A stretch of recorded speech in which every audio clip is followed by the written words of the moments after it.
All right, let's talk about something that drives us all crazy. You're using an app, right? You're trying to do something simple, and suddenly, it just stops. Fails. No reason, no help, nothing. It just leaves you staring at the screen, totally stuck. We've all been there. Well, today, we're going to dig into why that happens and uncover this kind of hidden principle that connects everything from our phones to the most complicated software on the planet. So let's really think about it for a second. What's the thing that makes you want to throw your phone?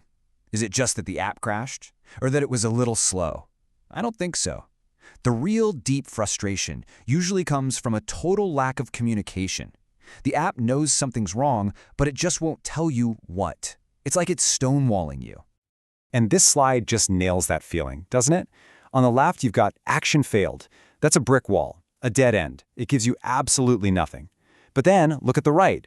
Please enter a valid email address. See, that's not a failure. That's a conversation. The app is actually guiding you. It respects you enough to tell you what's wrong and how to fix it. It's the difference between a frustrating puzzle and a helpful nudge in the right direction. And you know, that really is the secret of what we call user experience, or UX. When it's great, you don't even notice it's there. Things just work, it's smooth, it's effortless. But when it's bad, oh, you feel it immediately. It's like hitting a wall over and over and over again. Okay, so that's us, the people using the apps. But let's flip the script for a minute. What about the people who are actually building them? The programmers, the developers? To make all the software we rely on, programmers use their own set of incredibly powerful, super complex tools. And here's the thing you might not think about. They are users too.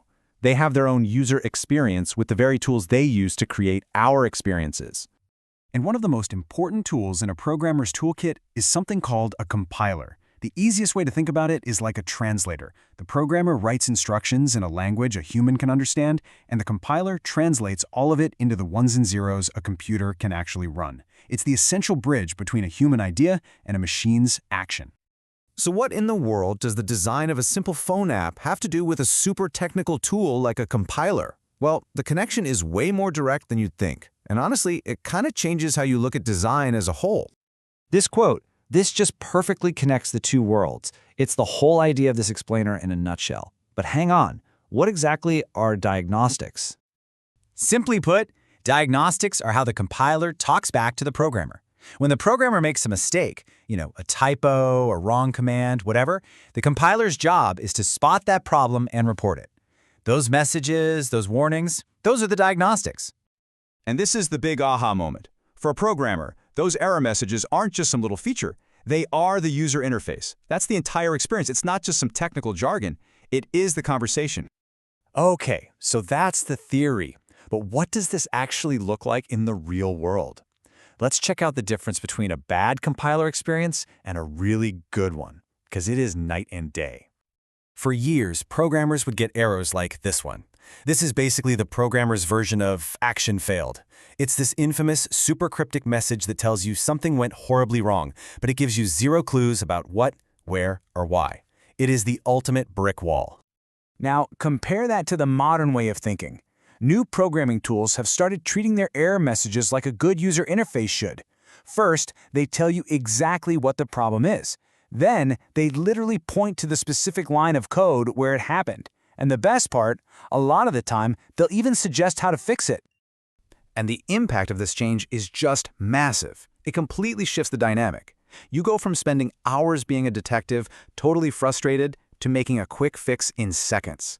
You go from confusion and feeling discouraged to this state of flow where you feel powerful and productive. That's what good design does. It turns that wall into a clear path forward.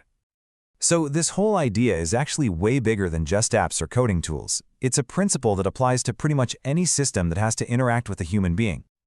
When you boil it all down, here's what you get. Anytime a system, and that could be digital, physical, or even a bureaucracy, needs to communicate with a person, it is creating a user experience.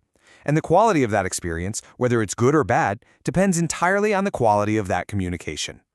And once you start thinking this way, you see it everywhere. That confusing medical bill you can't figure out? That's a system with bad UX. A government form with totally unclear instructions? That's bad diagnostics. An unclear road sign? Bad UX. Heck, even vague feedback from your boss is a communication breakdown, a poorly designed user experience. They all just create frustration where there doesn't need to be any. So, what it all comes down to is this.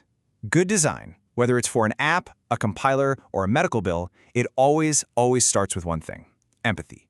It starts by taking a second to ask, what does the person on the other end of this actually need to know? How can I help them understand what's going on and actually succeed? And that's what I want to leave you with. Think about the systems in your own life, at work, at home, wherever. Where are you getting the equivalent of an action failed or a segmentation fault? And more importantly, what would it take to rewrite that message to be clear, to be helpful, and to be empowering? The answer to that question might just change more than you think.